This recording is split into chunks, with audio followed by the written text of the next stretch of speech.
కవిత్వం పట్ల మీ ఆసక్తి కాలేజీలో ఎవరైనా అమ్మాయిని చూసి కలిగిందా? అమ్మాయికే నా కవిత్వం పట్ల ఆసక్తి కలిగింది. నిజంగా కలిగిందా?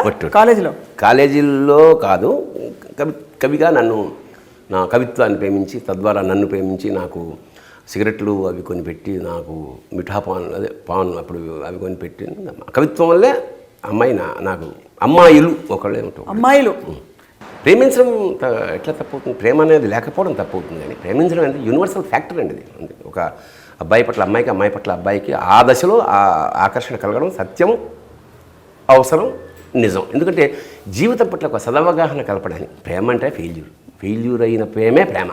ఫలించిన ప్రేమ శోభనం గదిలో అంతమవుతే ఫలించని ప్రేమ చితి మీద కూడా పరిమళిస్తూనే ఉంటున్నాను. అబ్బా, అందుకోకపోవడంలో ఉండే మజా అది జీవితం. అదే అందుకని మధ్యతరగతి జీవితం అంటే నాకు ఇష్టం. ఎందుకంటే ఇంకొక్కటి ఉంటే బాగుండు అనేది జీవితం.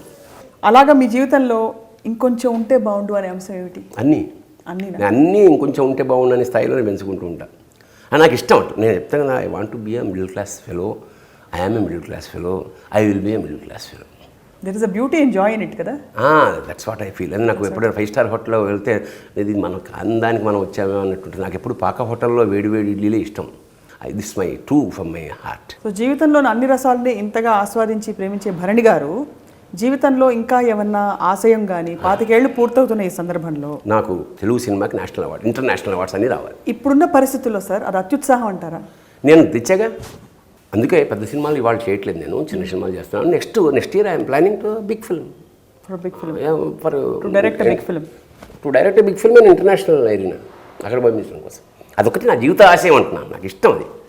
నాకు ఇష్టం అంటే తనికేళ్ల భర్ని కొట్టాడు చూసావా కన్నా కూడా తెలుగు సినిమా, తెలుగు కెపాసిటీ, తెలుగు దమ్ ఇంత ఉందిరా, ఇంతమంది మేధావులు ఉన్నారు, ఇంటెలిజెంట్స్ ఉన్నారు, సరిగ్గా వాడట్లేదని బెంగ అంత ఇంకేలేదు. బట్ మిమ్మల్ని చూసినంతసేపు తెర మీద చాలా ఆనందం కలుగుతుంది ప్రేక్షకులకి. తెలుగు ఆనందం కలుగుతుంది, అసహ్యం కలిగిన సందర్భాలు ఉన్నాయి. నేను కూర్చుని మాతృదేవోభవ సినిమా వేషం వేసి వచ్చి కూర్చుని అంటే మీరు ఏ ఎమోషన్ అయినా పరాకాష్ఠగా పండిస్తారు ఖచ్చితంగా. అది దాని రచయిత బాగా రాసి ఉండాలి, దర్శకుడు బాగా చెప్పి ఉండాలి. ఆ పాత్ర అన్ని పండించలేము, అన్ని పాత్రలు పండవు. ఆ సినిమా ఆడాలి, ఇది జనంలోకి వెళ్ళాలి. అతడు అనే సినిమా మన అందులో 2-3 సీన్ల వేషమే విపరీతంగా పండింది. అది మాతృదేవోభవలో నేను వేసిన వేషం ఈ నెగిటివ్ క్యారెక్టర్ నాజుని పొడిచి చంపేసి బతిమాలుతుంటే వాడి మధ్య దాటి వెళ్ళిపోతుంటాం క్రెయిన్ షాట్లో. తర్వాత ఎక్కడో నేను పేపర్ చదువుకుంటా, ఇంటి ముందు కూర్చుని కూరలు అమ్మే వచ్చి ఏమయ్యా అంత అన్యాయము, అట్లా చంపుతారా, అంత అన్యాయమా అంది. అమ్మ అది యాక్టింగ్ అంటే, ఆ యాక్టింగ్ అయితే మాత్రం అంత అన్యాయమా అంది. అలాగే మన ఈవీవి సినిమా, ఆమె సినిమాలో భావ వేషం పరమ నీచమైన సినిమా.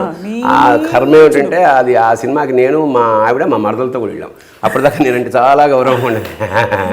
ప్లాన్ కాదు అని ఒకసారి చిన్న ఏమన్నా అంతర్గతమైన ఏముండదు. ఇప్పుడు అల్లు రామలింగయ్య గారిని ఎవరో ఒకసారి వెనకటికి చెప్పు తీసుకొట్టారట. అనాథ శరణాలయం పిల్లలకి పాలు ఇంక్ ఫీలర్తో పోస్తావని వెంటనే ఆయన కళ్ళకి తీసుకుని చెప్పుని ఇదే నా పాలిట పద్మశ్రీ అన్నట్టు ఆ రసాన్ని పండించగలిగాడు.